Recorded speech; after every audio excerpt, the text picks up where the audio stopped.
Seorang warga tewas akibat bencana longsor di Jalan Air Madidi, Tondano, tepatnya di Desa Tanggari, Kecamatan Air Madidi, Kabupaten Minahasa Utara, Provinsi Sulawesi Utara, pada Jumat 7 Januari.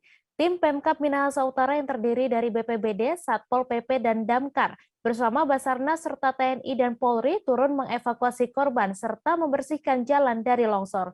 Untuk detail informasinya akan disampaikan oleh rekan jurnalis Tribun Manado, Arthur Rompis yang kini sudah terhubung bersama kami. Halo Arthur. Ya, halo Mei dan Tribuner, selamat sore. Selamat sore Arthur, bisa Anda gambarkan seperti apa bencana yang terjadi ini? Jadi bencana itu terjadi pada hari Kamis malam, sekitar pukul 6 atau pukul 7 malam, waktu Indonesia Tengah. Jadi sebuah semacam lokasi itu dia longsor yang terjadi di jalan raya antara Air Madidi dan Tondano. Jadi dua kabupaten yang berbeda.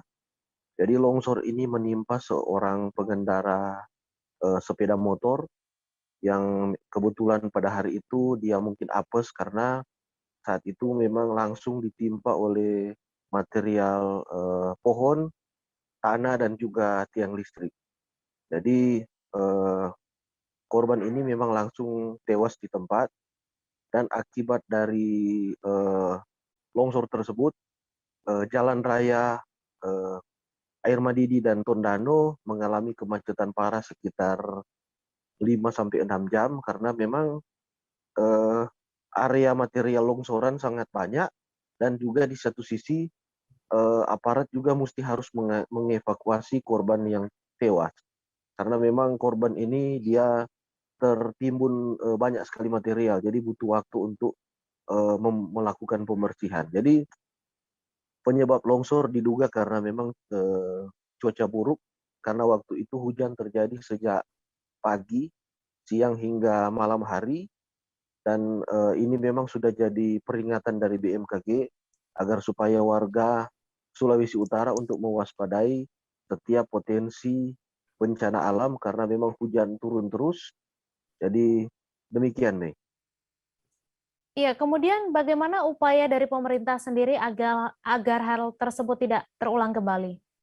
Jadi dari pemerintah sudah menetapkan kesiapsiagaan. Jadi menindaklanjuti anjuran dari instruksi dari BMKG untuk agar supaya setiap pemerintah dan masyarakat untuk mengantisipasi bencana yang mungkin datang karena memang cuaca ekstrim, cuaca hujan itu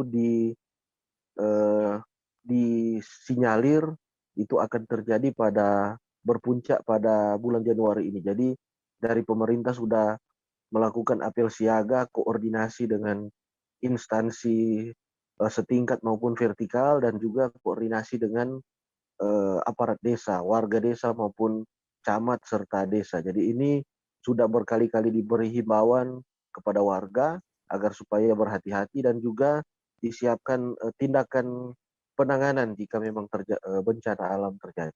Demikian, Mei. Baik, terima kasih Arthur atas laporan Anda. Selamat bertugas kembali. Jangan lupa subscribe, share, komen, dan like ya.